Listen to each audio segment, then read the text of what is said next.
Hello. ક્યાં તું સવારે તૈયાર થઈને કઈ જતી રહી? કેમ તમે ભૂલી ગયા? મેં તમને કીધેલું પેલું મહિલા મંડળનું છે ને આજે મારે.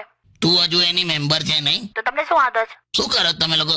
બસ આજે બધું ડિસ્કશન હતું કે સ્ત્રીઓ કેટલી કુરબાની કરે છે લાઈફમાં, એ જ બધી વાતો ચાલે છે.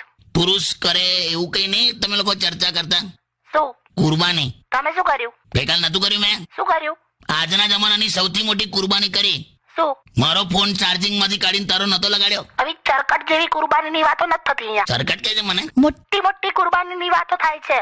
એટલે સ્ત્રી એનું ઘર છોડીને એક અજાણ ઘરને અપનાવે એ નાની વાત છે? નાની વાત નહીં, પણ પુરુષ પણ એક અજાણ સ્ત્રીને આખું ઘર સોંપી દે એ નાની વાત છે? હા નહીં, એ પણ બરાબર. તો આવું બધું કઈક તમે મને બોલાવો, આપણે બધા ભેગા થઈને ગેટ ટુગેધર કરીએ, પછી ડિસ્કશન કરીએ. ડિસ્કશન નહીં, પછી ત્યાં મંડળ જ બંધ કરાવો તમે. એવા છો, રેવા દો. હારું, આ બધું રહ્યા. તું ક્યારે ઘેર? બસ આ પતે પછી આવું.